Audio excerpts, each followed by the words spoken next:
Bueno, acabada la relación de los siguientes actos, voy a hablarles un poco de quien nos acompaña, probablemente ya lo conozcan.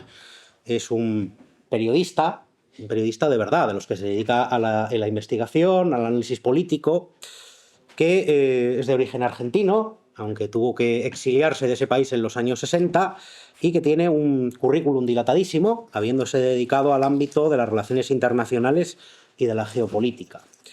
Tengo aquí una chuleta para acordarme de algunos de los elementos más importantes, mencionaré algunos, como que actualmente colabora con La Marea, con el Diario Público, participa en la redacción de Viento del Sur y ha sido también, a lo largo de los años, jefe de la sección de internacional del diario El Independiente, del diario El Mundo, y ha ejercido también varias corresponsalías, por ejemplo, en París.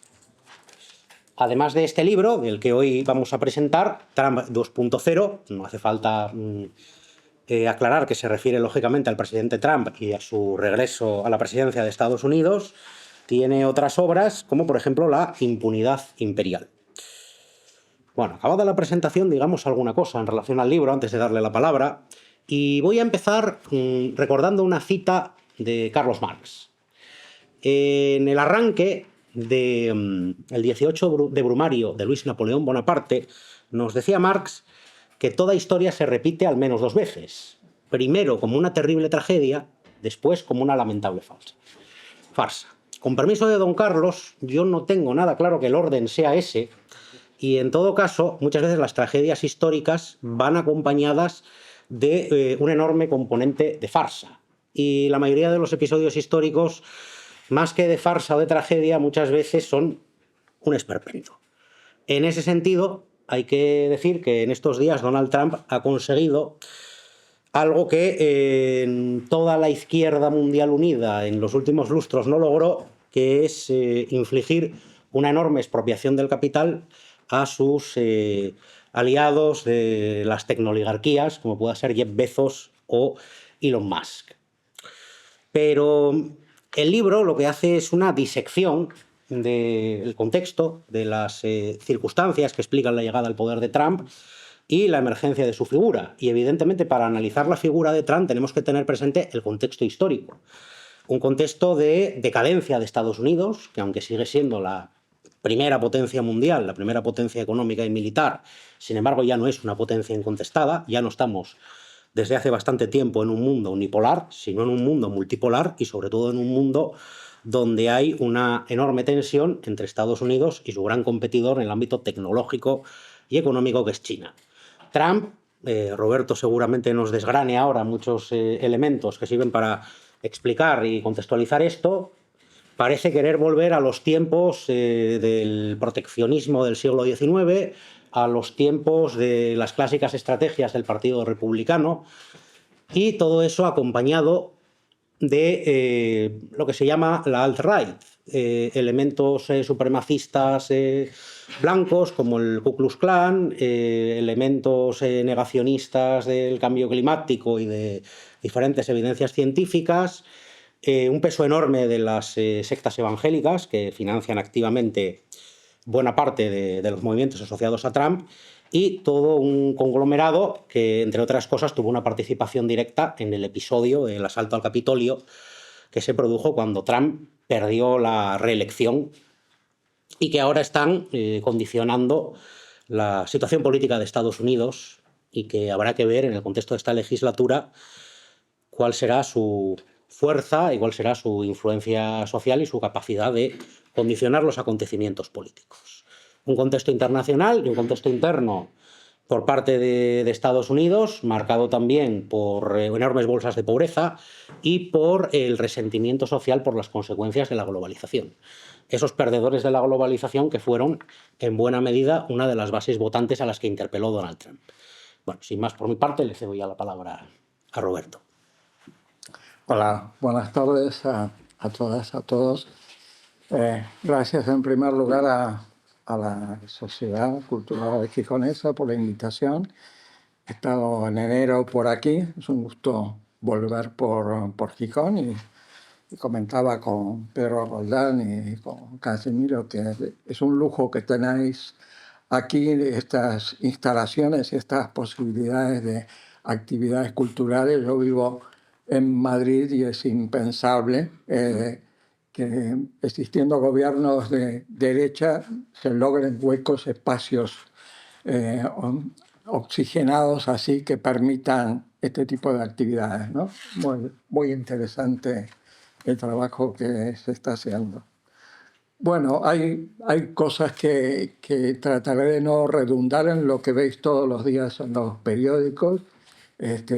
Voy a tratar de no hacer una intervención muy larga porque me interesa sobre todo que intercambiemos opiniones, ¿no? De lo que vemos sobre este personaje, esta nueva situación política a nivel mundial y lo que podemos prever, ¿no? Es decir, que hacia dónde puede ir un ciclón, un terremoto como el que está significando Trump, ¿no? Todos los días a los periodistas nos aporta titulares, que es una cosa que siempre se agradece, pero los titulares que ofrece este hombre son tan terribles y tan desconcertantes que realmente es muy preocupante y muy difícil hacer previsiones, ¿no?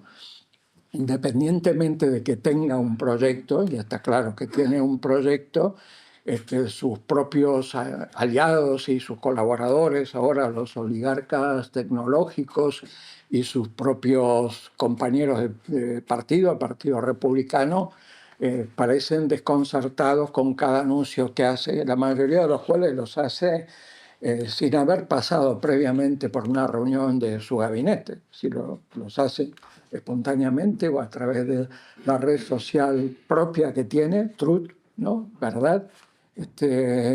O directamente en ruedas de prensa.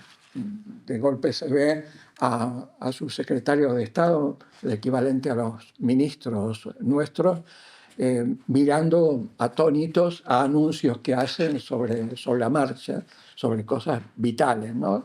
De cuánto arancel, qué porcentaje va a aplicar a uno, o el despido de alguien, o una censura a un periodista en una rueda de prensa. Todas esas son características de Trump, que ya se vio algo en el primer mandato, pero ahora que se siente con mucho más poder, que controla las dos cámaras, que ha controlado el Partido Republicano desde adentro de una forma que no tenía en el primer mandato, que controla el Tribunal Supremo, que además en esta ocasión ha ganado tanto en los votos populares como en los votos electorales. Recordemos que en el primero, en votos populares, el que aporta en concreto cada ciudadano había perdido por casi 3 millones de votos en relación a Hillary Clinton, pero por ese sistema indirecto y tan antidemocrático, en definitiva, de Estados Unidos, terminó ganando, ¿no?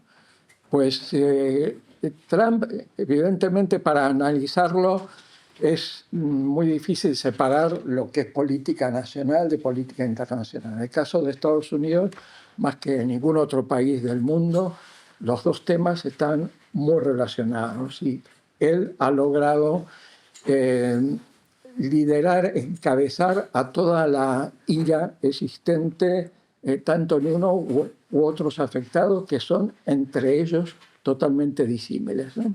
Hablo, por ejemplo, que él tiene, como sabéis, desde el primer mandato y reforzado aún más ahora, un apoyo popular que le ha permitido generar un movimiento social, el trumpismo o MAGA, ¿no? Que es la sigla de Make America Great Again, hagamos América grande de nuevo, ha generado un movimiento social que ningún presidente tenía capacidad de que terminaba el mandato, pero ese movimiento seguía.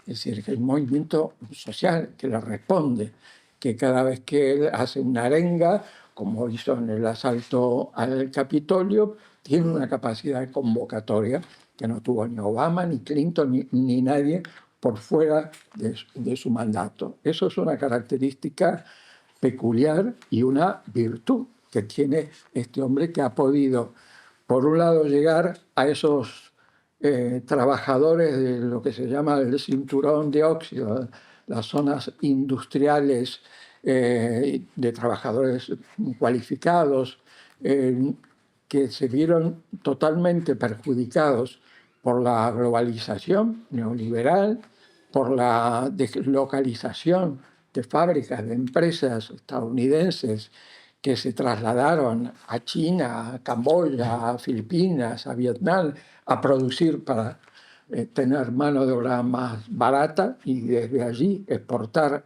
a los propios Estados Unidos y al resto del mundo.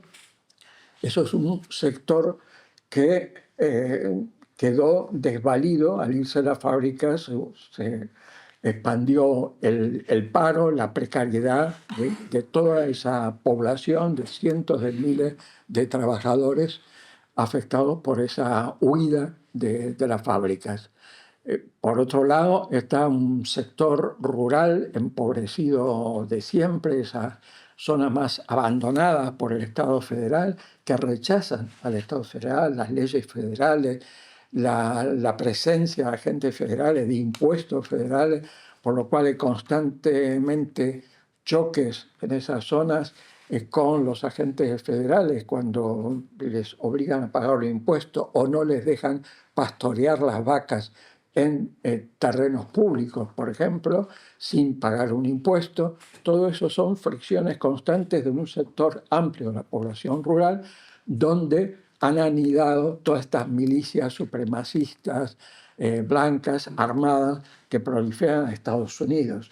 Uno los ve en los medios de comunicación como algo exótico cuando aparecen públicamente, cuando los vemos armados con fusiles de asalto, por ejemplo, en una reunión de un ayuntamiento, ¿no? de una municipalidad, y aparecen estos hombres como forma de presión ante una votación que se va a producir. Pero eso es un derecho constitucional que les da la enmienda segunda de Estados Unidos, aportar armas, que está pensado 2 siglos atrás, cuando la realidad era muy distinta, pero que sigue vigente.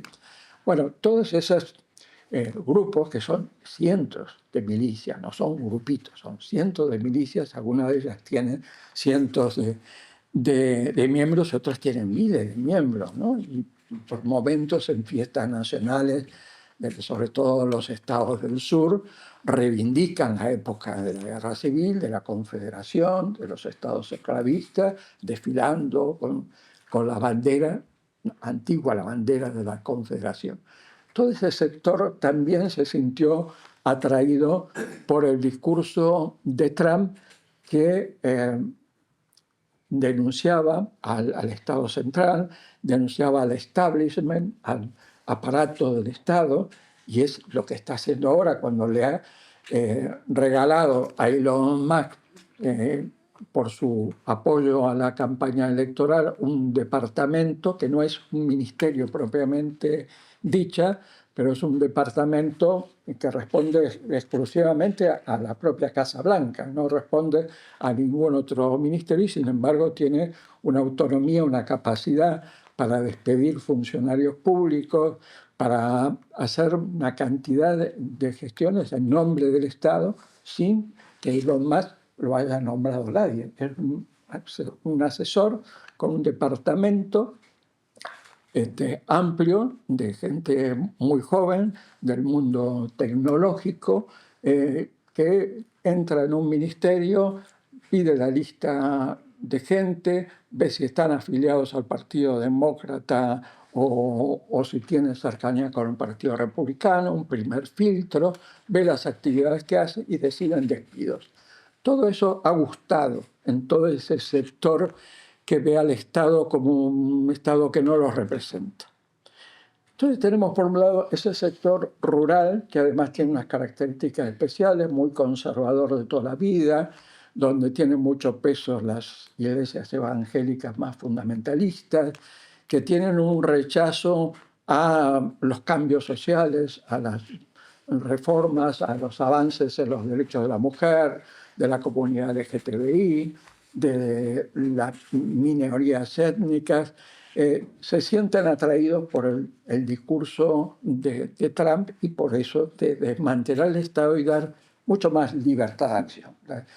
Ahí lo que prima es el derecho a tener mi casa, a defenderla a tiros si entra un intruso, a tener armas y que nadie me ponga limitaciones, a no pagar impuestos federales sino solo a mi comarca, etc. Entonces, hay un sector de la población que es esa, otra, esos cientos de miles de trabajadores industriales que quedaron afectados por efectos de la globalización, pero también existe otro sector importante que aparentemente son antagónicos, son sectores que en la lucha de clases se tendrían que estar enfrentados totalmente, pero convergen en un hombre que es Trump, que son los multimillonarios. Son los millonarios a los cuales él, ya en el primer gobierno y ahora también, le rebaja los impuestos, quita todo tipo de normativa que le impidan actividades tóxicas, que todas las limitaciones que ha intentado poner Biden a las energías fósiles, las ha quitado todas de un plumazo, fomenta las energías fósiles totalmente, que se perfore cada vez más gas y petróleo y que sea eso uno de los elementos de riqueza que permitan volver a la época buena de Estados Unidos.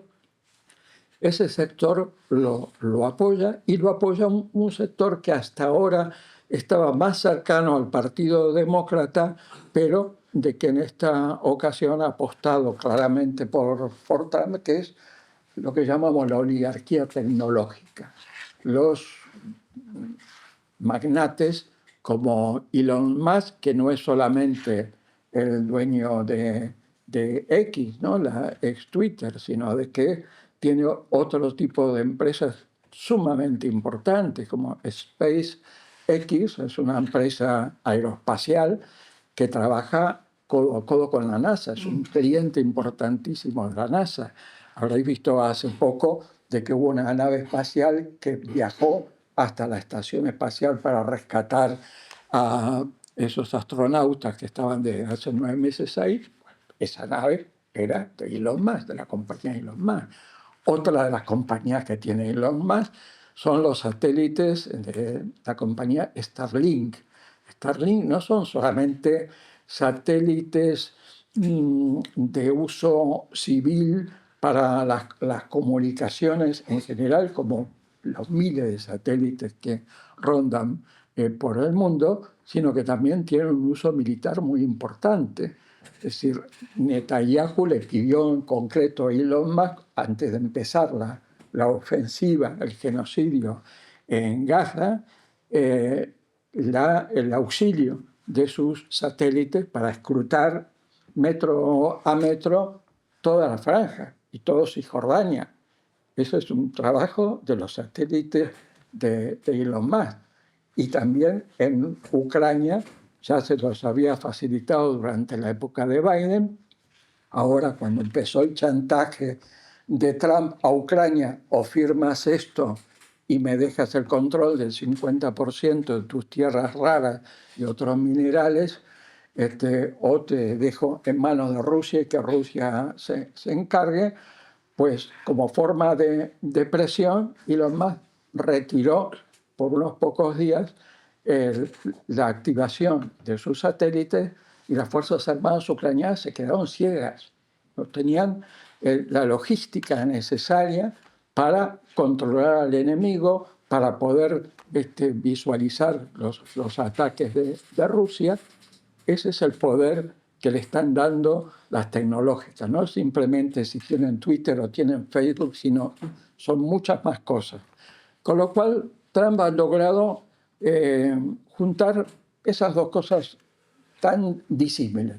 Un sector rural, un sector industrial en paro con situaciones precarias, multimillonarios empresarios y esta oligarquía tecnológica que cada vez tiene más peso, y lo vemos en el caso de Elon Musk, en especial el hombre más rico del mundo, que se utiliza ese poder para hacer interferencia directamente en procesos electorales, ¿no? Lo ha hecho en Alemania, anunciando abiertamente su apoyo a la fuerza de ultraderecha, lo ha hecho en Reino Unido y lo puede hacer en cualquier parte del mundo. Ahí el mundo entero toma conciencia del poder que tienen personajes como estos, que antes, claro, en el mundo no digital no se veía. Uno podía ver a un gran banquero, alguien muy rico que tenía inversiones, pero no un poder en tiempo real de influir tanto en procesos electorales. Bien, Trump, ¿por qué ha logrado llegar hasta ahí Trump y por qué sigue siendo necesario para los que mandan en Estados Unidos un personaje como él? Bueno, un poco la explicación que hay a eso es algo que todos sabemos, que desde hace años hay un lento pero permanente declive gradual de la influencia de Estados Unidos en el mundo, a nivel político, a nivel económico y comercial, a nivel tecnológico y a nivel militar. Sigue siendo evidentemente todavía la primera potencia en todos esos ámbitos, pero desde el fin de la Guerra Fría, desde el inicio de la década de los 90 hasta ahora, han pasado muchas cosas. Recordemos que en el año 91, cuando se atomiza la Unión Soviética, se separan muchas de sus repúblicas, cae el muro de Berlín, caen los países de Europa del Este que estaban bajo la órbita soviética. Estados Unidos dijo, bueno, ahora el mundo es mío. Aquí yo establezco el nuevo orden mundial y tengo todo el poder sin contrapeso de ningún tipo en todo el orbe, ¿no? Hace recordar un poco aquella película de Charles Chaplin, el dictador, ¿no? El dictador que, no sé si recordáis que él jugaba con el globo terráqueo y tal, como que lo dominaba. Bueno, es un poco eso, ¿no? Se siente un emperador del siglo XXI, un hombre con tendencias claramente autocráticas, que es lo que está haciendo un desafío a las propias estructuras institucionales de Estados Unidos, a romper esas costuras institucionales que le puedan limitar sus acciones, su poder. Hay varios jueces que han congelado por el momento algunas medidas anti-inmigración que aplicó, como no reconocer la nacionalidad de hijos de inmigrantes ilegales, aunque hayan nacido en Estados Unidos, como muchas medidas que los jueces han empezado a parar en este momento y va a haber un proceso, y ahora también dentro del Partido Republicano y dentro de los propios oligarcas tecnológicos hay preocupación con esta andanada de aranceles que ha lanzado a todo el mundo, porque se puede convertir en un boomerang para Estados Unidos. Claro, ¿cuál es la composición, la idea que dice Trump tener como para hacer grande de nuevo América? Él dice que va a conseguir que vuelvan a Estados Unidos todas esas empresas que se fueron en busca de mano de obra barata, porque si no, a ellos cuando quieran vender sus productos en Estados Unidos van a pagar también los aranceles. Y también, si van a Estados Unidos, van a tener la posibilidad de una política fiscal favorable y a Estados Unidos le va a permitir volver a crear empleo, etc. Dice también que con esa aplicación de aranceles, muchas empresas extranjeras van a preferir fabricar en Estados Unidos.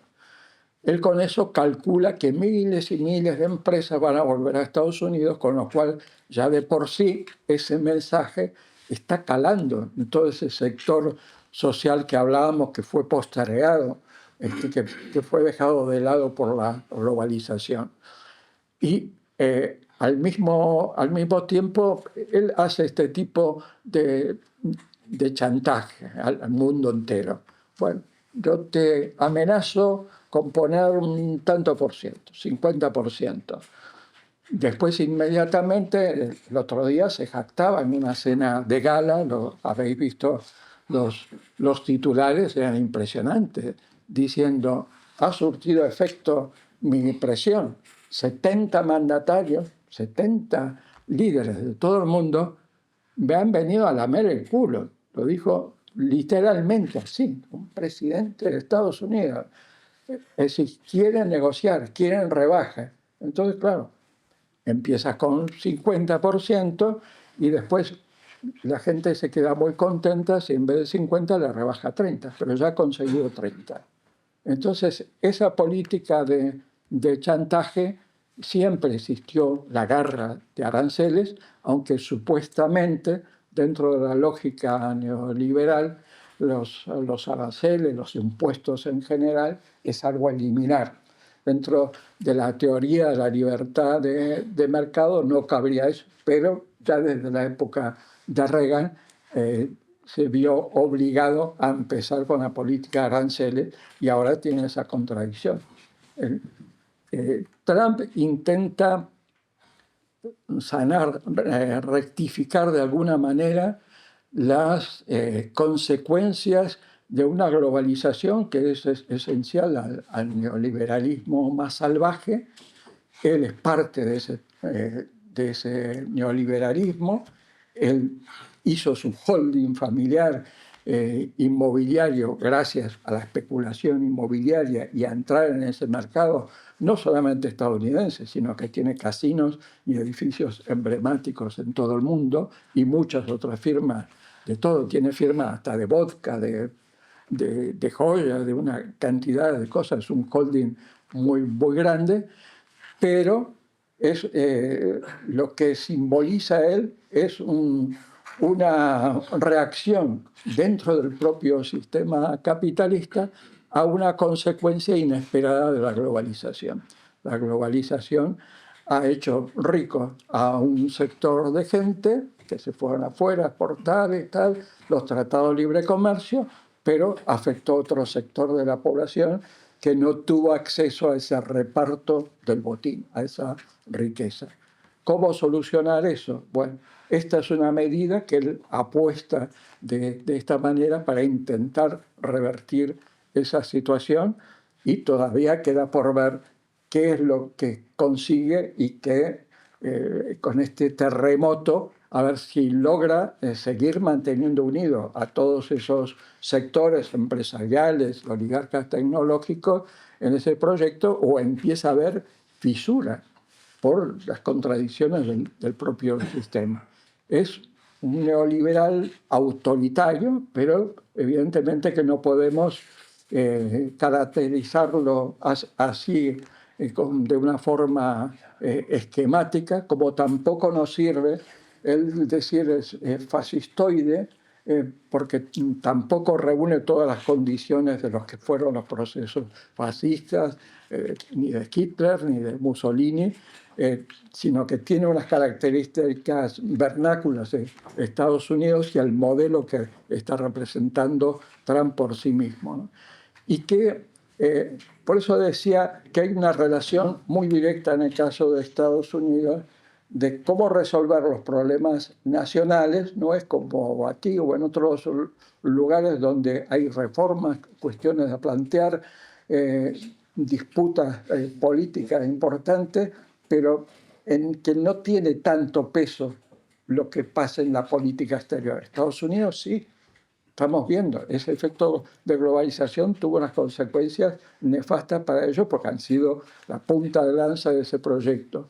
Y también tiene grandes consecuencias lo que haga en el mundo Estados Unidos. Recordemos que Estados Unidos es un país que ha utilizado desde que nació como país independiente, ha utilizado la fuerza armada, militar, cada vez que se encontró con obstáculos para hacerlo de una forma pacífica, conseguir energía, riquezas minerales, etcétera, para su propio beneficio. Desde principios de nación independiente, a pesar de haber luchado por su propia independencia contra el Imperio Británico, inmediatamente comenzó la guerra con México y le arrebató la mitad del territorio mexicano, la guerra de Cuba, Filipinas, y empezó todo el proceso, todo Centroamérica, todo el Caribe.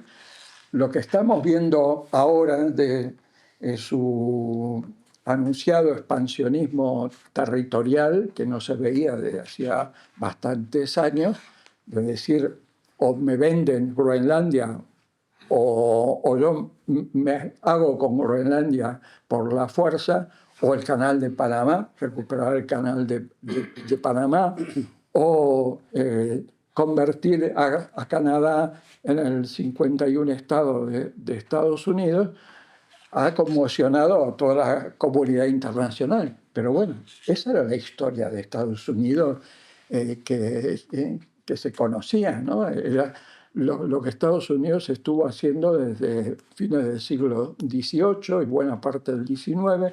Algunas de las últimas invasiones de países fueron la isla de Granada y la invasión de Panamá fue en 1989. Estamos hablando de que no son de siglos atrás simplemente. Bueno, Trump rompe también esa limitación que parecía existir en las últimas décadas y empieza a hacer ese tipo de planteamiento. ¿Y qué sucede? ¿Qué sucede en el mundo?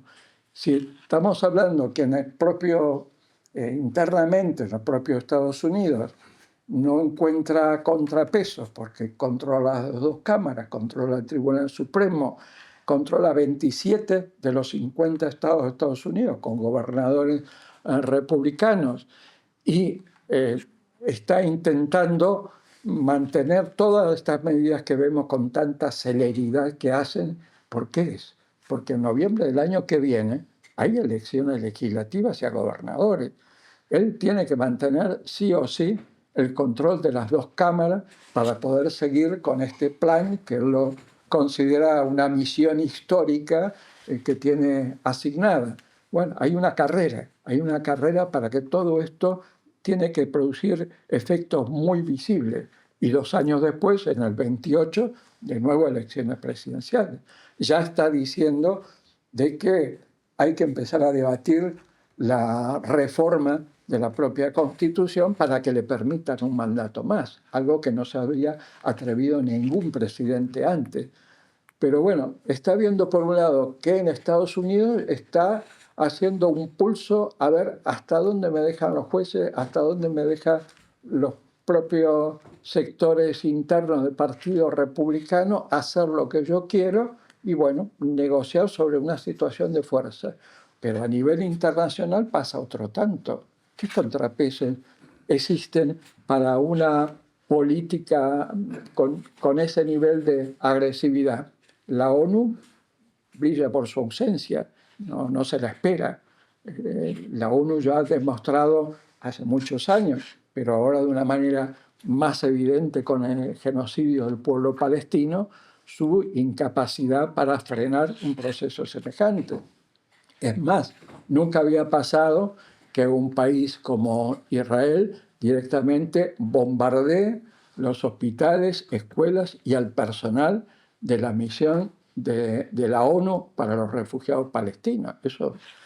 Eso era desconocido, hacerlo de esa forma masivamente y exigirle la salida de todos sus funcionarios. Y lo mismo ha hecho con los cascos azules de la ONU en el sur del Líbano.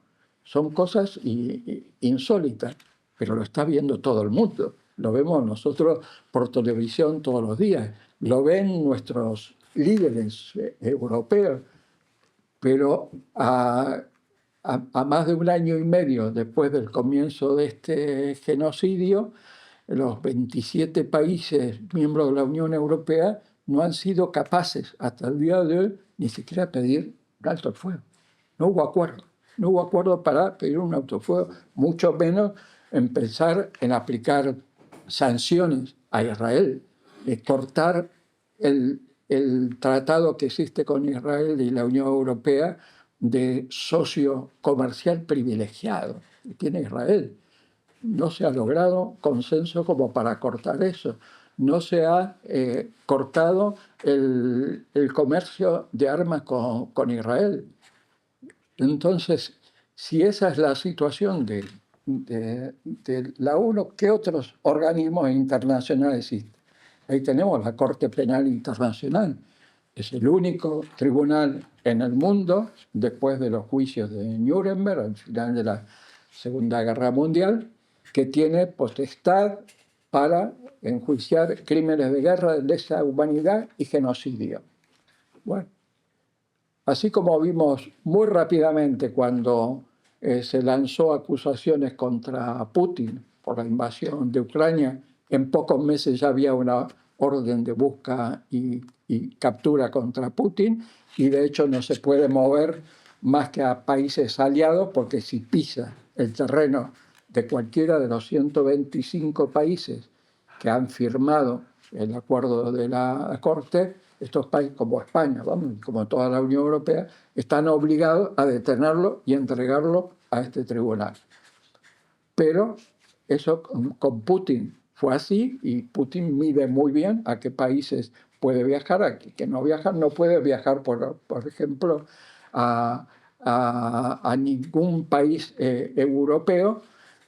Sin embargo, el trámite de la causa contra Netanyahu tardó 8 años. Ahora, hace pocos meses, en marzo salió la orden de busca y captura, obligatoria de aplicación en todos los países firmantes, y Hungría, que es uno de los países firmantes, lo invitó a Netanyahu a visitar Hungría. Y al mismo tiempo anunció Hungría que Orbán, el ultraderechista Orbán, anunció que se retiraba de la Corte. Y Francia y Alemania y Gran Bretaña están dudando de qué harían si Netanyahu pide visitar el país. Con lo cual se podría resquebrajar una de las pocas instituciones que mantenía una cierta autoridad todavía a nivel internacional. ¿Y qué decir de la OTAN? La OTAN desde su nacimiento hasta ahora es controlada por Estados Unidos, y el actual secretario general, Rutte, que alaba inmediatamente a Trump cada medida que anuncia, y ha dicho que le parece muy bien de que los países europeos y miembros de la OTAN aumenten hasta un 5% en presupuesto de defensa, como exige Trump. Eso es un poco el panorama del marco institucional en que nos manejamos. Cuando se habla de comunidad internacional, ¿de qué comunidad estamos hablando? No hay una comunidad internacional, no hay organismo institucional. Trump ha cortado con todos los tratados internacionales que le pudieran poner alguna limitación. Se ha salido de la Organización Mundial de la Salud. Se ha salido del tratado nuclear que había con Irán, que costó tanto tiempo llegar a firmar, que se firmó en la época de Obama. Ha salido del Acuerdo de París, también muy importante, de lucha contra el cambio climático. Y se sale de todo organismo en el cual vea que le va a poder limitar algunos de sus planes. Y por otro lado se encuentra un terreno muy libre, ¿no? Porque pensemos de que el gobierno demócrata de Biden y Harris se lo han dejado bastante fácil en política exterior. Tanto el gobierno demócrata miró para otro lado con todo el genocidio del pueblo palestino, pero también en el caso de Ucrania alentó cada vez más a la guerra, y desechó cualquier posibilidad de negociación. China desde el primer momento propuso un plan de 10 puntos para negociar la paz rápidamente, ni bien se empezó la invasión. fue descartado ni fue discutido en ningún tipo de organismo. Lula da Silva de Brasil también lideraba dentro de los BRICS, de los países emergentes, iniciativas para buscar una negociación hacia la paz. Pues Estados Unidos dijo que no había nada que negociar y la Unión Europea bajó la cabeza sumisamente. ¿Cuánto hay que aumentar el presupuesto de defensa? Lo aumentamos. Eso tiene consecuencias en todos los ciudadanos de a pie, en todos nosotros, como tiene consecuencias también cortar el suministro de gas ruso. ¿Qué supone el cortar el suministro de gas ruso a los países europeos? Comprarle ahora a Estados Unidos gas licuado que nos viene con buques muchísimo más caros que el ruso y aparte obtenido por la técnica del fracking, que sabe que es una perforación a 2.000 metros de profundidad totalmente contaminante y prohibido en varios países europeos. Pues nada, Europa compra ahora gas licuado estadounidense. O sea que eso pasó todo ya en la época de Biden, con lo cual se encuentra en una situación Trump, una pista de aterrizaje buena, en la cual, al contrario, él aparece ahora como el apaciguador. Le interesa parar ese frente bélico, tener una situación de impas con Rusia, de respetarnos áreas de influencia, como se hacía durante la época de la Guerra Fría, porque el objetivo principal es China, es la gran preocupación de Estados Unidos, la gran potencia que a nivel tecnológico, a nivel económico e incluso a nivel militar ha avanzado muchísimo, ha hecho inversiones impresionantes China en los últimos años. La única interés de Estados Unidos es que no pueda salirse con la suya China y ir desplazando a Estados Unidos. Entonces, esta es un poco la batalla que está en juego, cómo evitar el declive de Estados Unidos. De esto se viene hablando de hace muchos años, pero ningún presidente, ni republicano ni demócrata, dio un paso adelante con iniciativas tan agresivas y con tantas consecuencias a nivel global como la que está haciendo Trump, ¿no? Y el tema es de que por parte de la Unión Europea, lo más cercano que tenemos, lo que más nos puede afectar, no tiene idea cómo salir de situaciones como este tipo, ni a nivel económico, pero tampoco en temas de seguridad como de Ucrania. Ahora parece que el gran problema, el gran enemigo es que Putin no se contente con los territorios que ya ha ocupado de la zona oriental de Ucrania, sino el fantasma es que empiece a invadir países europeos. Cuando el único que realmente lo está diciendo con todas las letras es Trump. Trump está diciendo, me quiero quedar con Groenlandia. Groenlandia pertenece a Dinamarca y Dinamarca es un país miembro de la OTAN. Pero no pasa nada. Parece que fuera menos grave eso que Rusia de que venga e invada España. Y nos están hablando de kit de supervivencia. Entonces, como que seguimos, a pesar de que todo el mundo está muy alarmado y conmocionado con cada noticia de Trump, pero no se reacciona. ¿Cuál es la reacción que se está tomando? Todo el mundo a una diciendo hay que rearmarse, hay que aumentar defensa, hay que apretarnos el cinturón. Nos dicen que no va a tener consecuencias directas en el gasto público, en el caso de España y de todos los países europeos, pero ¿de dónde va a salir el dinero para aumentar? Ahora estamos en el 1,2% del presupuesto de defensa y hay que llevarlo al 5%. ¿De dónde va a salir esos miles de millones de euros? Evidentemente, si no son recortes sociales, va a ser aumentar la deuda pública. Y se toma, además, sin discutir de que el rearme, ¿para qué política de defensa? ¿Cuáles son los temores. ¿Cuál es la realidad? Se va a hacer un análisis de cómo se llegó a esta situación o va a seguir esta vorágine de escalada. Armémonos más y más, porque para enfrentar a un país como Rusia, todos los países juntos de la Unión Europea, claro que tienen mucho más tropas y pueden tener más armas, pero que queremos aumentar ese tipo de escalada o justamente a lo inverso. ¿Cómo se llegó a esta situación?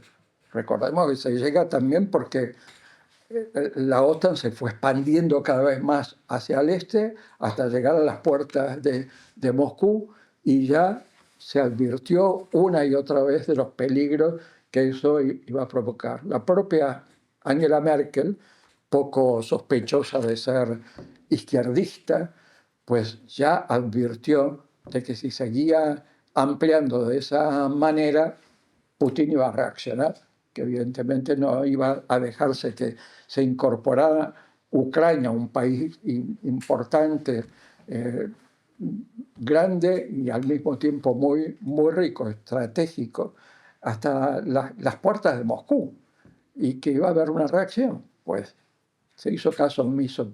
¿Por qué? Porque la idea era que si logramos que Rusia se meta en Ucrania, va a ser su Vietnam. Vamos a hacerle empantanar ahí, no va a poder salir ahí, se va a desgastar económica, militarmente, va a haber revueltas internas en el país y vamos a terminar acabando con ese régimen, con lo cual nos sacamos a Rusia del tablero mundial, deja de ser un actor importante como potencia y nos podemos concentrar en China. Y eso es un poco el panorama sombrío que tenemos. Y volvemos a lo mismo de siempre, ¿no? Cuando uno termina una charla con una imagen tan negativa, tan sombría sobre el futuro, es decir, ¿qué se puede esperar? ¿Por dónde se puede avisorar alguna esperanza, ¿no? Pues a ver si, por empezar, de que Trump pueda seguir manteniendo esa posición, esa agresividad que tiene internamente, lo sigue. Todo el empresariado, todos los lobbies poderosos que hay en Estados Unidos, sigue adelante ese pulso tan duro. ¿Cómo reacciona la Unión Europea, no solamente a nivel económico, sino también en situaciones conflictivas como estas que estamos hablando, como lo de Ucrania? ¿Qué vamos a hacer? ¿Qué se va a hacer en Oriente Medio? ¿Se va a seguir viendo cómo Israel anexiona Gaza y cumple con el sueño sionista de expulsar a todos los palestinos de la Palestina histórica para poblarla con colonos judíos provenientes de cualquier parte del mundo que no tienen ninguna relación, ningún vínculo en realidad con Israel, más que la religión, y se va a seguir aceptando eso como normal, o va a haber finalmente una reacción y en Europa va a haber algún tipo de reacción inversa, ¿no? Como son las olas conservadoras, que después vienen olas más progresistas, pero llevamos una ola conservadora sostenida en Europa y una ultraderecha que gana posiciones que no da lugar a ser demasiado optimista hasta esto, ¿no? Europa, Trump tiene la suerte de encontrarse una Europa mucho más dividida y con muchos más puntos de apoyo, de alianza del gobierno de ultraderecha y fuerzas que están muy cerca del poder, como en Francia o Alemania, con lo cual es difícil pensar de que Europa va a acabar con sus divisiones y que va a tener unidad suficiente para formar un bloque de contrapeso, ¿no? Entonces, bueno, y tampoco se ven en Europa fuerzas de izquierda, fuerzas progresistas de importancia, de movilizaciones realmente contundentes en en los países fuertes de Europa como para tener la esperanza de que se va a revertir, de que va a haber una presión tal a los gobernantes para que finalmente la situación cambie, ¿no? Entonces, bueno, espero que alguna de vosotros tengáis alguna visión más esperanzadora que pueda aportar, a ver si vemos por dónde se puede cortar esta ola, ¿no? Por aquí lo dejo.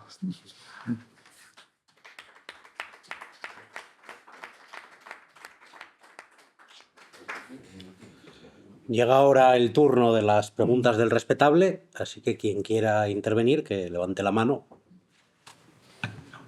No, yo veo muy bien la exposición pero yo lo que quiero decir yo que si no hay arreglo, porque parece ser que yo el otro día, por ejemplo, vi una película de romanos y el Imperio Romano, cuando ya dominó toda Europa, Persia, todo lo que dominó, pues ya lo que le interesaba, ya lo decían los patricios, lo que interesaba ya no eran las guerras, eran los tributos, y empadronaban a todos para que pagasen tributos. Y el que se moviese, pues... Pero yo veo que casi es parecido. Y después también es parecido cuando Hitler dominó los Sudetes y dominó Checoslovaquia y todo eso que los echó. Hitler los echó. Igual que el sinvergüenza criminal de Netanyahu, que los echa. Hitler los echó a los checoslovacos y a los austriacos. No, los austriacos ya estaban muy parecidos a ellos. Pero lo de los Sudetes y todo eso fue igual. Y Chamberlain para allá, para acá, para acá, para allá y nada. Lo que quiero decir yo con esto es que si esto no se tendrá arreglo, y después lo que tengo miedo yo es que se choquen con China y pueda haber una guerra. Pero ya no era como la guerra de la película que vi de romanos. La guerra ya será muy distinta. Eso. Sí, Bueno, sí, hacemos varias preguntas para que sea más ágil. Bueno, es que no tienen, o sea, voy a hacer una pregunta que a lo mejor y es muy distinta Bueno, a la que hacer, ¿no? Porque la Segunda Guerra Mundial, después de la Segunda Guerra Mundial, la consecuencia de, por ejemplo, de la OTAN y la consecuencia del enfrentamiento que había entre la Unión Soviética y la OTAN, Estados Unidos con todo eso pudo haber llegado a ocurrir. Se critica mucho el muro, por eso voy por ahí, porque se critica mucho el muro en Berlín, que estaba partido en dos. Entonces, ahí había enfrentamientos continuamente. Había tanques de la Unión Soviética y había tanques estadounidenses, que no de la OTAN ni de nada, eran americanos, que estaban enfrente. Entonces, allí llegó a haber muertes incluso. Y por esa razón, ¿no?, pues se construyó el muro. Erich Honecker dijo, aquí ya no hay más de esto, ya sé que traen las consecuencias, que va, esto es una barbaridad, partir Berlín, somos nosotros los que los partimos, los comunistas, y lo criticaron hasta más no poder. Pero aquello solucionó sin problema, no hubo enfrentamiento al final, porque yo entiendo o pienso que a Estados Unidos le hubiese venido muy bien la Tercera Guerra Mundial, cuando estaba destrozado ya toda la parte del este. Hubiese cogido a Rusia así, tranquilamente. Se había apoderado de toda la riqueza. Diamantes, oro, petróleo, madera. El país más rico del mundo. Entonces, hoy, con lo que conté, se podría hablar mucho más de eso. Pero bueno, una vez que eso se quedó medio solucionado, se buscó la forma de que el muro se pudiese tirar. Se pudiese tirar y crear un conflicto como el que prácticamente se está produciendo ahora. Ya usted habló de los que se fueron acercando de la OTAN a Rusia, ¿no? Bueno, entonces luego, ya digo que voy a acelerar un poco, pero me entiende porque me entiende, seguro, pienso yo. No quiero adelantarme tampoco mucho. Una intervención en Ucrania por parte de Rusia, bajo mi punto de vista, yo lo entiendo tal como lo dice Putin. Es una operación militar especial para desnazificar Ucrania, que era el nido de los nazis, que allí también hubo, y que apoyaron a Hitler y a la Segunda Guerra Mundial. O sea, el nazismo está en Ucrania. Entonces yo, no sé, la cuestión de la guerra que hay ahora entre ellos y tal, es que los políticos europeos dicen lo contrario de lo que digo yo, seguramente. Puede que el nazi sea Putin, que no sea Volodymyr Zelensky o Zelensky, como lo dicen ellos, ¿no? A ver qué opinión tiene usted sobre lo último que acabo de decir, porque lo demás, bueno, si lo puede ampliar, que me gustaría que lo ampliase, pero lo hace perfectamente seguramente, bueno, mejor tampoco, también.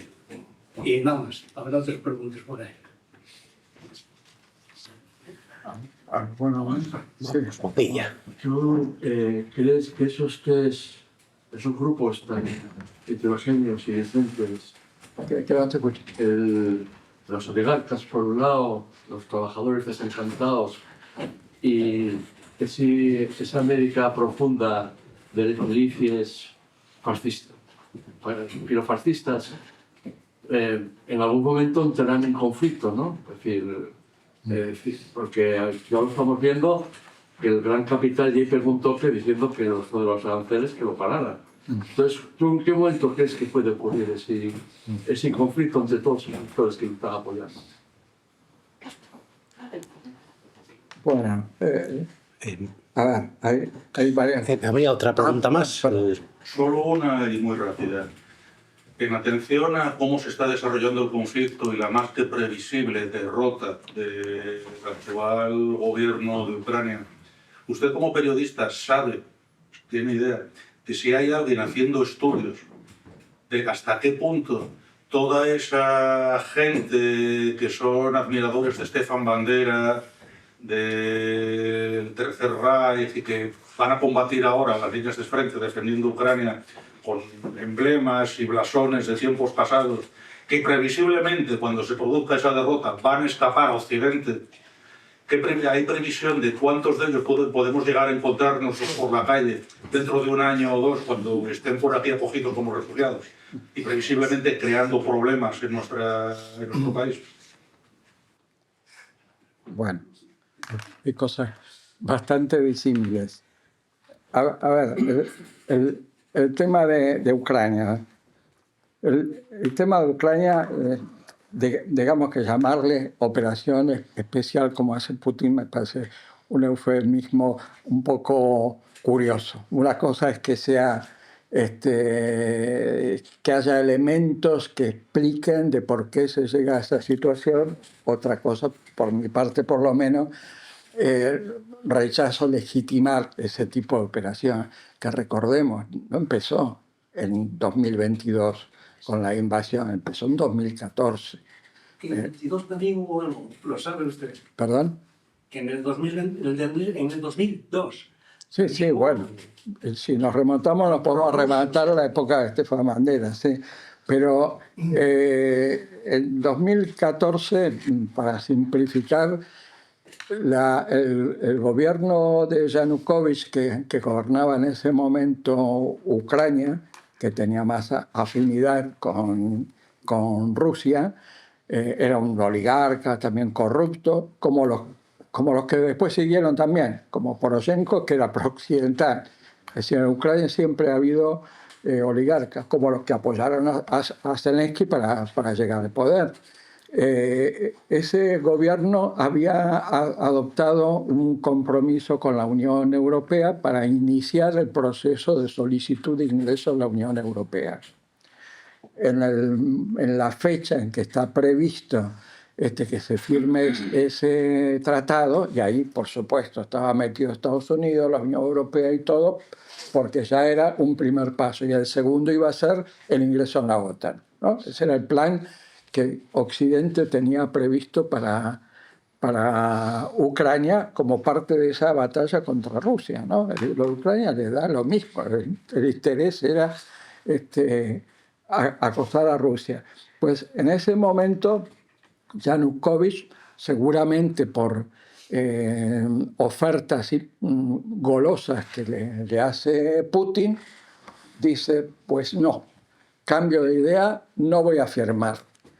Ahí se arma, hay una parte espontánea y otra parte no espontánea. Una parte, lo que se llamó el Maidán, la batalla del Maidán, comienza con manifestaciones de gente joven, sobre todo, más liberales, más europeístas, que salen a la calle con banderitas de la Unión Europea, etc., pero eso se degrada rápidamente. Hay una primera represión del gobierno, pero elemental, y ahí aparecen de golpe las milicias, no armadas propiamente, pero con bates de béisbol, con barras, con escudos, etcétera, las milicias de ultraderecha, que existían desde hace mucho tiempo y que incluso tenían su partido, su boda, con representación en el propio Parlamento.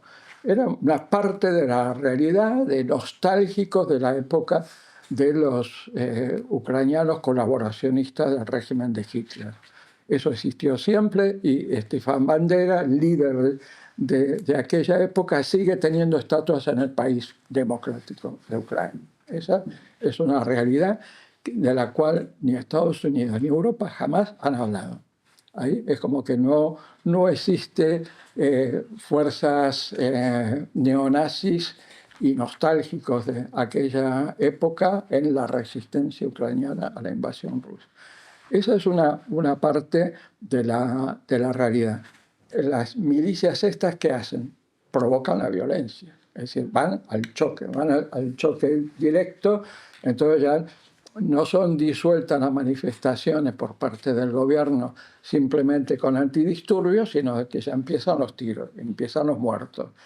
Ahí entonces Occidente se alarma y no habla de las milicias estas neonazis que han actuado, habla del gobierno de Yanukovych. Se precipita, se provoca su caída, su huida, y ahí hay un terreno donde estas milicias copan la oposición. Ahí empiezan a encabezar la oposición porque se ve que son los que han logrado sacarse a Yanukovych del poder. Ahí empiezan a tener fuerza, protagonismo, a visibilizarse, ¿no? Lo que está. Hay un primer gobierno que sucede a Poroshenko, otro oligarca, el rey del chocolate, bueno, un tío muy, muy poderoso en la economía ucraniana, pro-occidental, que empieza un proceso que es temporal y se convocan elecciones. Cuando Zelensky llega al poder, ¿quién era Zelensky? Era un cómico que además tenía un programa muy popular en el que hacía de presidente, nada menos.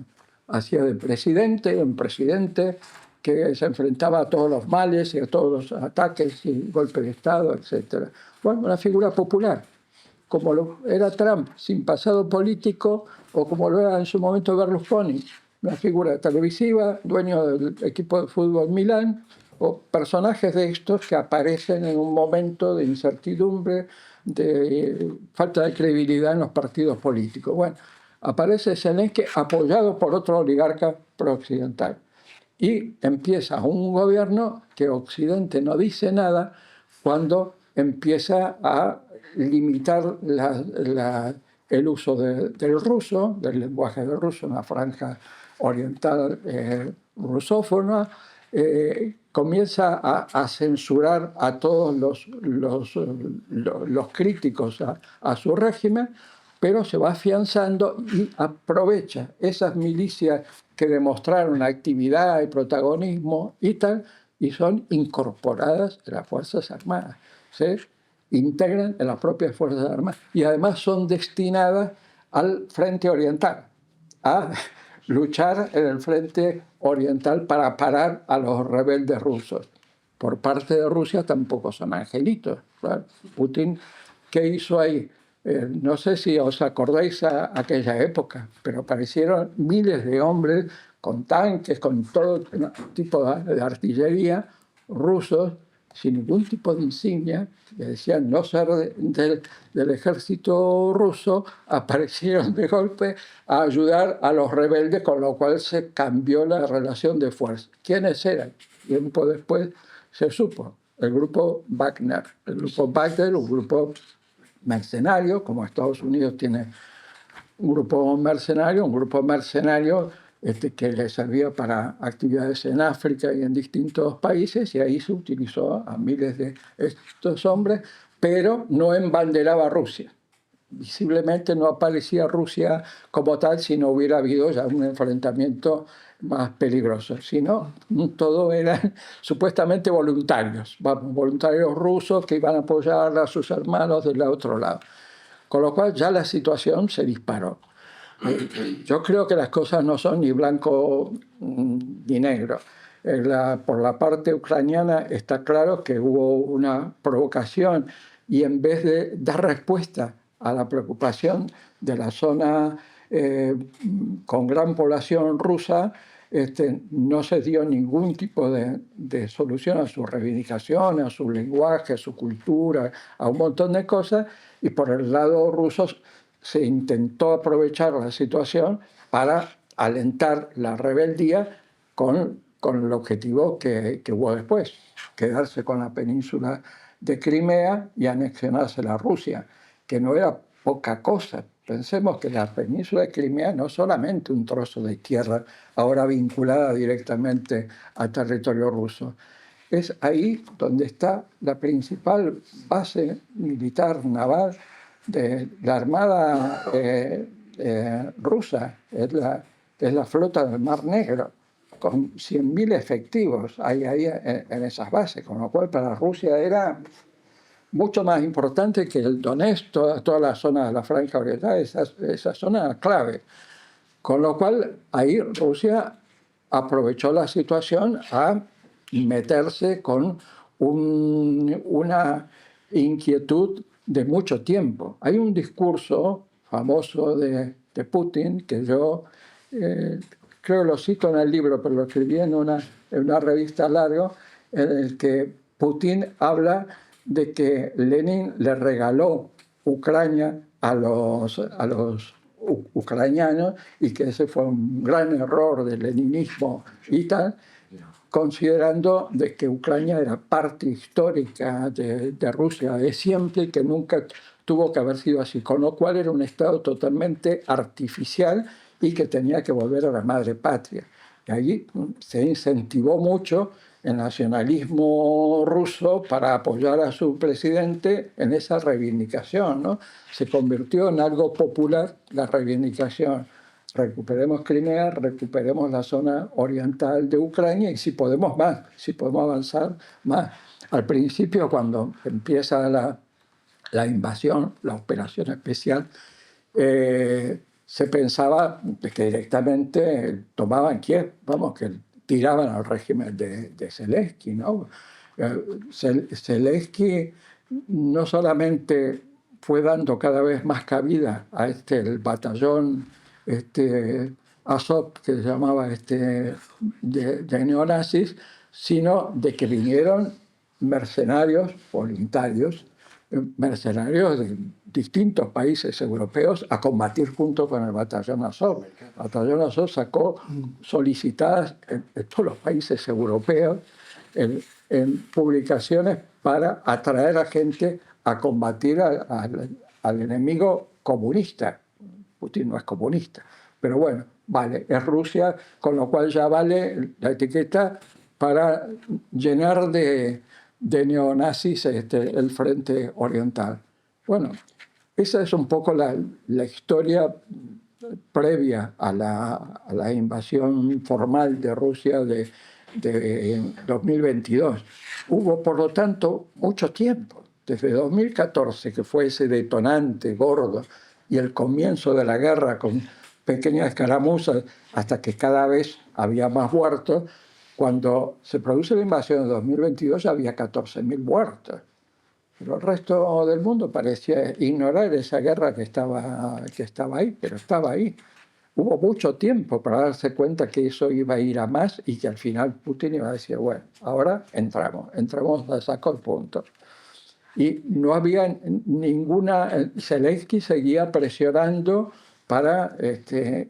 déjenos entrar en la OTAN, que con eso quedamos cubiertos. Tenemos el paraguas de la OTAN, entonces Rusia ahí se va a retirar, se va a replegar. Esa puja ha seguido todo el tiempo, hasta hace poco tiempo, de que Occidente todavía pensaba de que convenía meter a Ucrania en la OTAN, de manera de que ya no fuera ayuda de armamento y ayuda de entrenamiento, sino que directamente pudieran ir soldados de la OTAN al frente ucraniano, con lo cual ahí se entraba en una guerra de grandes dimensiones, sino en la Tercera Guerra Mundial, ¿no? Entonces, eso es una realidad que por parte de ningún líder europeo he escuchado nunca la mención no solo a la presencia, sino a la fuerza de los grupos neonazis ya institucionalmente. Ya no son esas milicias que aparecieron, sino de que ya forman parte de las fuerzas ucranianas. Y tampoco dicen nada de la corrupción rampante que hay dentro del gobierno de Ucrania, que ya se han descubierto cantidades de desviaciones de dinero y de armamento que se reveste a otros países, y Zelensky va destituyendo a uno y a otro constantemente, pero eso no se paraliza. Tampoco se dice que el reclutamiento es forzoso, es un reclutamiento. Yo he leído mucho en las redes sociales de ucranianos que dicen: no puedo seguir trabajando porque nos vienen a buscar por la fuerza a los puestos de trabajo, a los gimnasios. En cualquier lugar donde ven gente en edad de ser reclutada, te reclutan por la fuerza. Y son ya decenas y decenas de miles los que salen por la frontera. En la frontera también hay controles. Toda esa situación que se está viviendo, Occidente sigue hablando de Ucrania como el ejemplo de democracia y el sostén del mundo del bien contra el mal de Rusia. De la misma manera que nos dicen que Israel es la trinchera que nos separa de la civilización de la barbarie. Son esos campos con los que jugamos y con los que juegan nuestros líderes. Y desgraciadamente los líderes socialdemócratas o los verdes no tienen posturas muy diferentes cuando los vemos en el Parlamento Europeo, cuando los vemos en la Comisión Europea en cuanto a estos conflictos. Es decir, no hay un enfrentamiento radical que digamos, bueno, ahí están nuestros representantes, están en minoría, pero mira cómo batallan y cómo denuncian esto. Es que no los vemos, no los vemos. ¿Cuál es la política diferencial que tiene la Unión Europea, ¿no? ¿Usted cree que la OTAN está implicada allí? Porque es verdad que dices algo, ¿no? ¿Está implicada o no está implicada en esa guerra? La OTAN está metida porque está entrenando. Todos los militares ucranianos pasan por aquí. Han sido, lo dice públicamente el Ministerio de Defensa. Claro, implica. Otra cosa es que tenga soldados ahí, pero tiene su armamento, tiene los hombres formados por la OTAN, en Reino Unido, en Gran Bretaña, en Estados Unidos, en España, en todos lados, con lo cual es ya una cuestión un poco formal, pero de hecho está metiendo cada vez más la patita. La OTAN está ahí, con lo cual cualquier chispa puede degenerar este proceso, ¿no? Contesto rápidamente algunas de las otras cosas que se habían comentado. Por eso, cuando se hablaba de la idea de Putin de desnazificar, está bien, es un recurso que utiliza Putin porque sabe lo que significa en su pueblo el tema de los nazis. Han perdido millones y millones de rusos, han muerto. Entonces, poner ese ejemplo, que tampoco es tan así. Zelensky de por sí y la mayoría de las Fuerzas Armadas son claramente nazis, son los herederos de Bandera. Pues, me parece forzar mucho las cosas, pero de cualquier manera es lógico que lo utilice esa figura. Vamos a desnazificarlo porque tenemos de nuevo los nazis que nos han invadido hace años, los tenemos de nuevo a la puerta. Entonces ese ejemplo sirve muy bien, ¿no? Con respecto a lo que decía el compañero sobre el Imperio Romano, claro, pero yo hablo de las intentos de Trump, como en su momento también fue Bush, ¿no? Son como aspirantes a César del siglo XXI. Tienen esa... Tenía las mismas tienen esa- intenciones, claro. claro, O sea, el Imperio Romano quería dominar claro. todo lo que eso, con sus ambiciones, tributos y todo, y tenía un ejército. Por- por- Los romanos iban a la mili, iban al ejército, tenían que ir como mínimo 10 años. claro.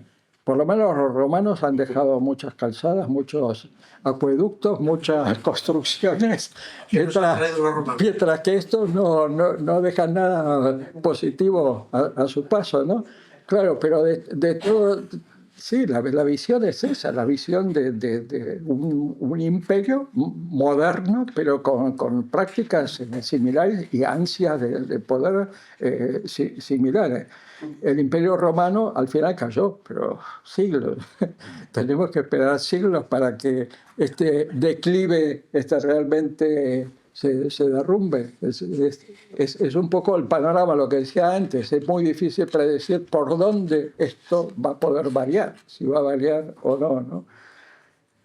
No sé si había alguna otra... Aquí lo que quiero decir... Hay dos preguntas más.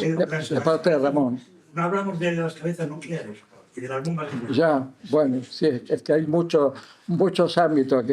No, Ramón también preguntaba sobre si va a haber choques entre los intereses de los oligarcas tecnológicos y van a chocar en definitiva con esta política.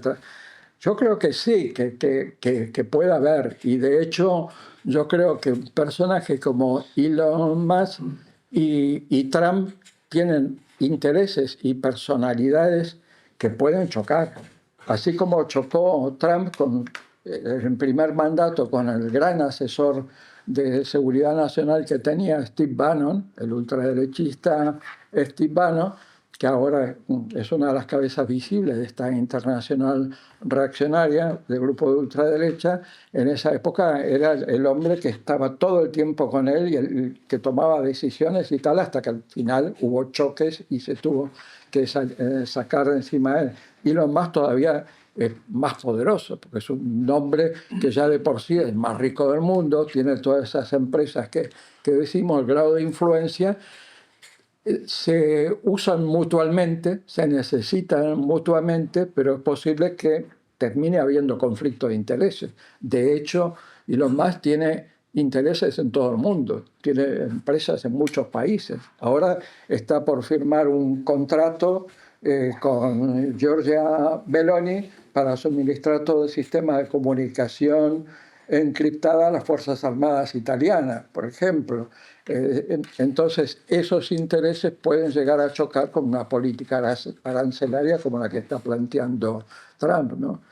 Y puede haber choques también entre ese sector que hoy día apoya a Trump y ese otro sector que hablamos de la América profunda y tal, que evidentemente no tienen nada que ver, es el agua y el aceite. Hay muchas cuestiones conflictivas. También dentro de la ultraderecha trumpista y de esas milicias que hablamos, hay sectores que son claramente antisemitas y le reprochan a Trump de que tenga una alianza tan firme con Israel. Pero se lo perdonan en la medida que hay otras cosas que apoyan. Es decir, que no son bloques homogéneos que apoyan, ¿no? Bueno, había dos palabras pedidas, estaban Gallardo y Roldán. Hombre, una pregunta, porque dependiendo de la contestación, yo creo que tiene que cambiar todo el discurso. El presidente Xi de China dijo, viendo toda la financiación, todo el armamento que Estados Unidos directamente, Europa directamente y la OTAN interviniendo, no solo militarmente, sino también con toda la tecnología, satélites que eran, y operativamente quienes dirigen, porque sin los satélites no podrían hacer absolutamente nada. Dijo sí que Rusia estaba derrotando a Estados Unidos, a la OTAN y a la alianza de 50 países que lo apoyaban en su intervención. Bueno, yo no leí esa intervención, si es tal cual así. China ha mantenido sobre Ucrania una política bastante tranquila, como suele hacer. En las situaciones conflictivas, China trata de evitar desestabilización. Ellos quieren, cuanto más paz para ellos, mejor, porque no le afecta a sus negocios, no le afectan sus proyectos, que son a muy largo plazo, y lo estábamos hablando con Pedro. Claro, cuando Trump le aplica los aranceles a China, por ejemplo, China dice, bueno, doblo la apuesta. ¿Y qué? Si yo sé que dentro de 2 o 4 años como sumo, tú te vas a ir. Nosotros aquí, el Partido Comunista Chino hace planes a 30 años vista. Están haciendo ya planes para 2050. Ellos piensan con una visión histórica, no con mi mandato termina tal fecha y tengo que apurarme. No tiene problema de elecciones, no tiene que asegurarse que las 2 cámaras estén, ni que el Tribunal Supremo, no tiene esos problemas. Con lo negativo que tiene, pero al mismo tiempo lo positivo que tiene para hacer proyectos y estabilidad. Con lo cual, China, con respecto a Ucrania, ese plan de 10 puntos que propuso, entre otras cosas, decía respeto a la situación, a la soberanía territorial, que supuestamente eso afectaba a Rusia, y sin embargo era parte de su propuesta. Ellos han fortalecido la relación con Rusia a nivel comercial, a nivel energético, a nivel militar, después de la intervención esta de Ucrania. Ellos se mantienen lo más neutrales posible porque no les interesa para nada ser engullidos con eso. Y claro, Estados Unidos trató de forzar a China a que presione, forzar a Europa para que exigiera también a China una definición clara contra la invasión. Bueno, y mete a Europa, como siempre, arrastra. Díganle ustedes también a China que eso no se puede hacer y que condenen. Claro, China nunca ha condenado abiertamente a Rusia, ni lo va a hacer. Rusia es un aliado importante, pero tampoco se quiere enemistar con Europa. Europa tendría que tener a Rusia como un aliado natural, como tenía con el gas, y tendría que tenerlo perfectamente, como tendría que tenerlo con China. Dice, ¿cuál es el problema? Es Estados Unidos el que está intentando dividir, de que haya una Europa débil por un lado, Rusia neutralizarla y poderme centrar en Rusia, que me está pisando los talones a nivel tecnológico, a nivel de la batalla por los semiconductores, por las tierras raras, por todo lo que hoy día mueve nuestros móviles, nuestras tablets, nuestros ordenadores, todas las comunicaciones. La batalla se está liberando ahí. Y bueno, es el telón de fondo de todas estas guerras, en definitiva, ¿no? El control de eso. A Putin también le interesa que en la franja oriental de Ucrania hay muchas riquezas de esas. Claro, también tiene sus intereses en juego ahí. Bueno, pausa después. Oye, Sí, tú. bueno, lo primero que, bueno, agradecer la introducción a Roberto. No puedo leer todavía el libro, pero espero leerlo en breve, cuando estemos días libres para leerlo. Y un par de preguntas, pero un par de reflexiones también previas. Todos esos comentarios interesantes. Una de ellas, que creo que me ocurre de manera recurrente cuando estoy en una conferencia sobre temas de geopolítica, especialmente con intervenciones del público en general, que son muy acertadas, pero en mi opinión ocurre una cosa, que es que me da la sensación de que estamos tratando de leer el siglo XXI con las gafas del siglo XX. Y más concretamente de una parte del siglo XX. Es decir, yo creo que los elementos ideológicos subyacen en cualquier conflicto político, pero no siempre son los protagonistas directos de un conflicto político. Creo que actualmente nos encontramos unos conflictos de carácter interimperialista, por una manera, de lucha por los recursos y de lucha por los mercados. Y a partir de ahí influyen elementos ideológicos, sin duda, pero yo, desde la crítica a muchos elementos al gobierno ucraniano, que también podría hacer el gobierno ruso, donde también ha tenido importantes relaciones con grupos de extrema derecha y también con sus propios oligarcas. A diferencia de los ucranianos, es cierto que los oligarcas rusos, siempre controlados entre comillas por el Estado ruso o Estado del régimen ruso, pero creo que el elemento central no es la existencia de grupos, evidente que existen, evidentemente, de extrema derecha en Ucrania o demás. Yo creo que la cuestión fundamental no va ahí. Creo que la cuestión deriva de algo que habría que poner, para mí, que lo comentamos antes.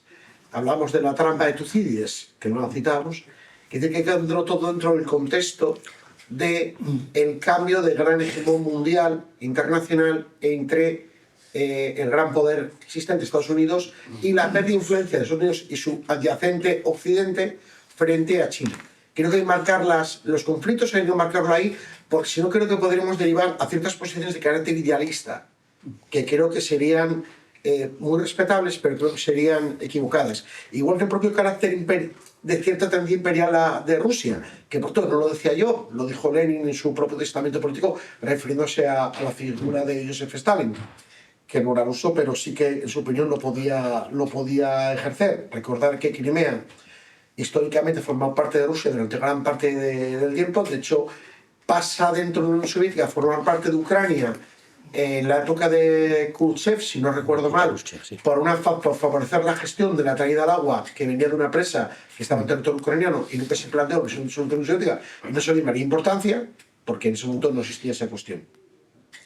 Y luego, para entrar más concreto en la parte de Trump, por un lado, me da la sensación que Trump ha sido capaz de consolidar, o en torno a él, un importante bloque de, por un lado, de perdedores de la globalización neoliberal, esos trabajadores de Detroit que decía Bannon que se os han llevado vuestras fábricas a México y han traído vuestro México a vuestros barrios, esos perdedores también desplazados y muy poco representados por la izquierda norteamericana de los famosos redneck, de esos sectores que podemos decir casi cercanos al lumpen, pero son WASP, pero blancos y anglosajones, que creo que ha sido capaz de captarla, pero también a la vez aliado con grandes oligarcas, multimillonarios tipo Elon Musk o todos los tantos, y es precisamente si ese propio bloque podría aguantarse mucho tiempo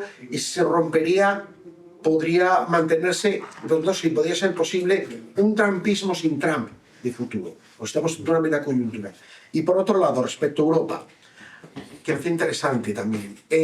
Hace tiempo, Macron, que Macron para mí es como un reloj estropeado, que siempre dos veces al día acerta la hora, hace unos años dijo, lo que pasa es que luego la coyuntura cambió, que la OTAN estaba en muerte cerebral. Y en creo que tenía razón y creo que ahora mismo la vuelve a tener. Hubo un impasse en medio donde la dejó de tener en cierto sentido.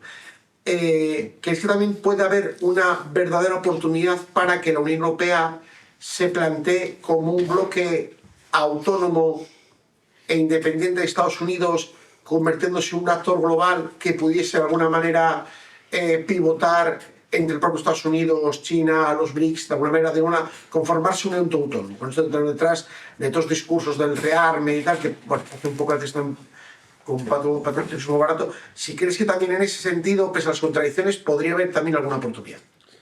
Vale. Bueno, intervengan todos ustedes. En lo relativo al conflicto entre Ucrania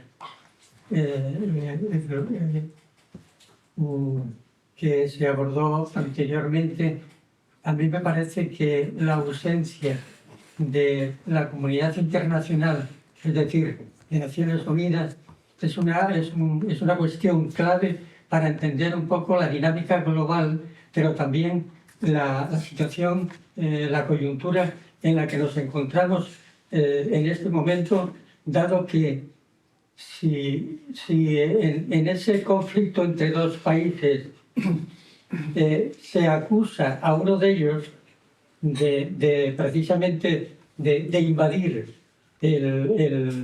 al otro, eso significa vulnerar el derecho internacional. Entonces, ¿dónde está la institución, la organización que ha de velar precisamente por la aplicación del derecho internacional.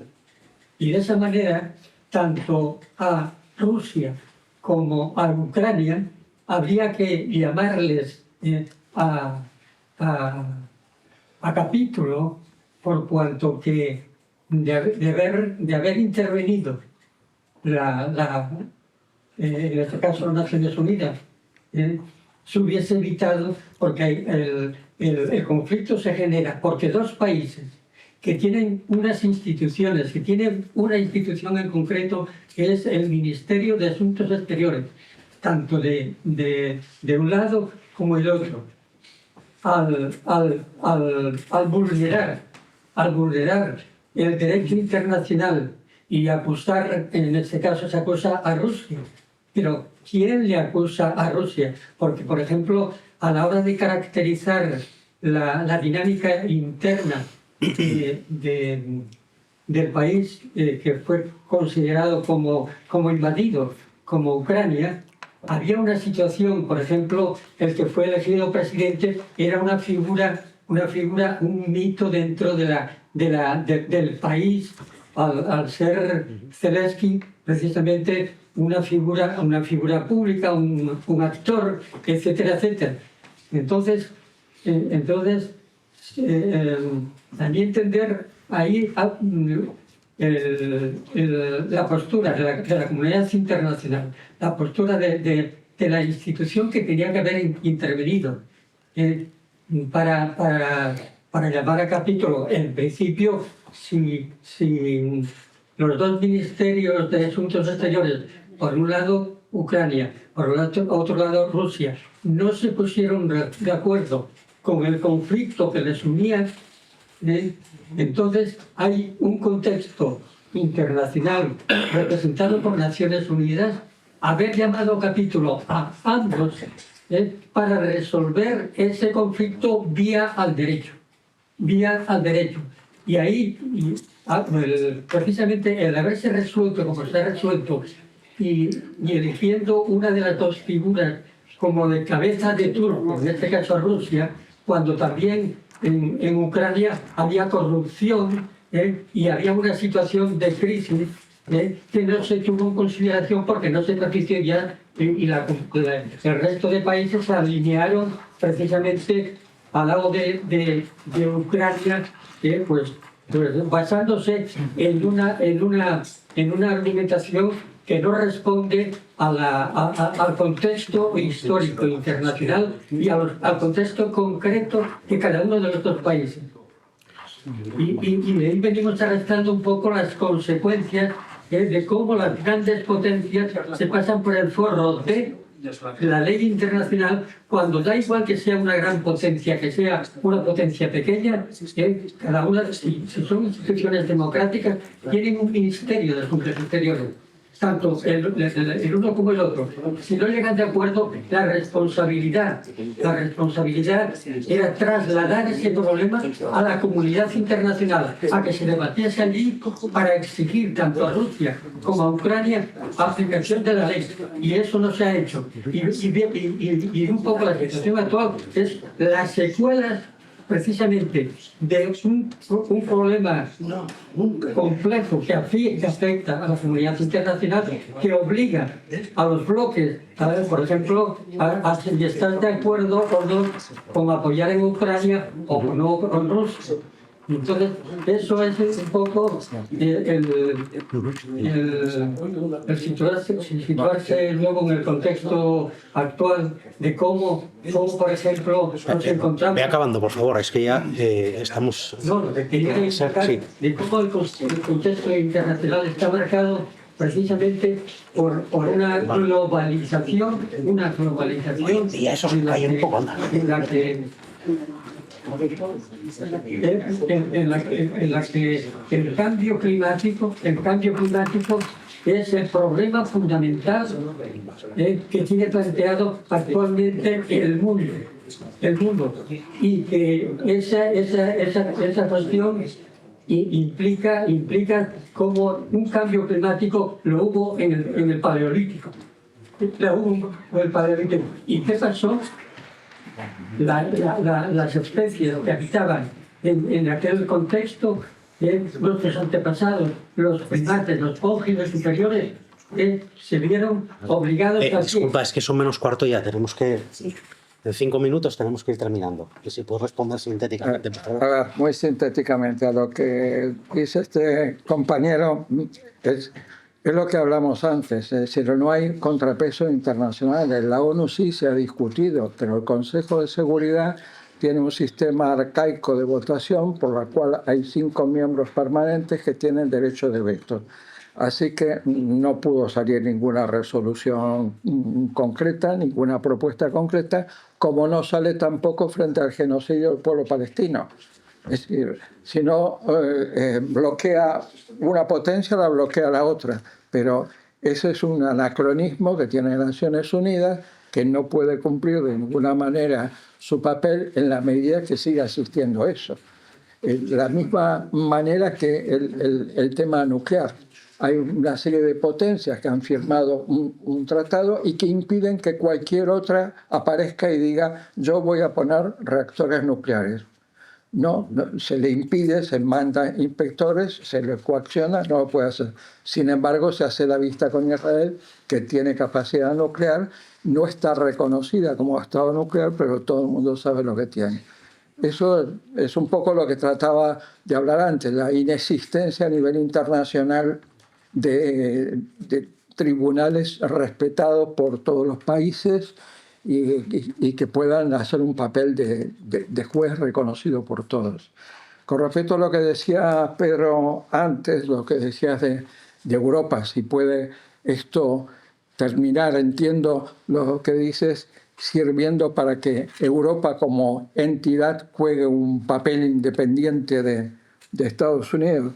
Pensemos que toda esta política de rearme no es solamente una cuestión política o ideológica, sino también económica. Es decir, hay una batalla desde hace años por parte de los gobiernos que respaldan a su propia industria militar armamentística, como Reino Unido, como Francia, Alemania, Italia y en cuarto o quinto lugar España, que están interesadísimos en que las compras de armamento que se hagan dentro de ellos mismos. Y cada uno ahí también va a pelear para que se apruebe el modelo tal de avión, se apruebe el modelo tal de tanque, para que todos tengan el mismo tipo de armamento compatible, etcétera, y depender menos del armamento estadounidense como hasta ahora.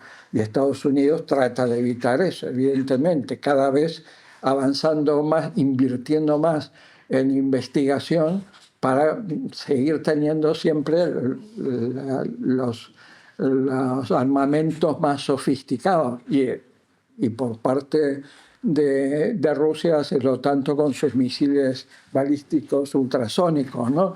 Es decir, ahí hay una batalla en la cual se enmascara el interés económico que está por detrás del rearme europeo, y que no es solamente sí, tenemos que poner en pie como países soberanos un ejército europeo propio. Son intentos que se han hecho varias veces. Se formó una primera fuerza de 5.000 efectivos de acción rápida que no cumplen mucho papel porque ni son permanentes, son los que en caso de una contingencia aporta cada país miembro de sus propias fuerzas armadas, con lo cual son de doble uso, digamos. Entonces, que Europa, lo que decía antes, yo dudo de por lo menos a mediano plazo la Unión Europea funcione como bloque que sirva para algo, como bloque funciona, por ejemplo, para no firmar una exigencia alto el fuego de Israel. Funciona en sentido negativo, pero no positivo. Es un acuerdo, cuando se votó aquí en toda Europa la Constitución Europea, fue la gran polémica en esa Constitución Europea que rige todas las instituciones, la parte menos importante era la parte social. Había una carta social, había económica, de impuestos que no te cobro, si aranceles sí, era hecho para los grandes intereses económicos, las grandes corporaciones europeas, pensando muy poco en la protección del estado de bienestar, por ejemplo.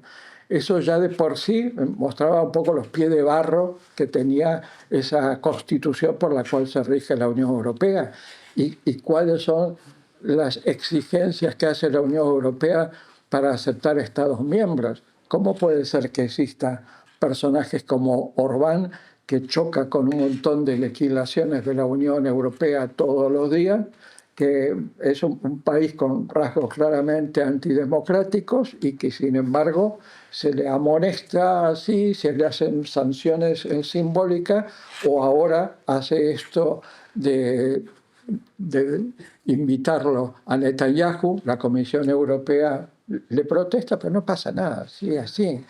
Con lo cual yo no tengo ninguna esperanza de que a corto o mediano plazo, viendo las fuerzas políticas que gobiernan la Unión Europea y las instituciones europeas, la Comisión Europea, el Consejo Europeo, todos los organismos que dependen de ahí, que es una burocracia impresionante, las medidas que están en manos de la derecha y la ultraderecha no creo que puedan cambiar como para decir, bueno, se va a revertir la situación en Ucrania, se va a revertir la situación del estado de bienestar, va a haber un espíritu nuevo, más progresista, como reacción a todo lo negativo que nos viene de Estados Unidos.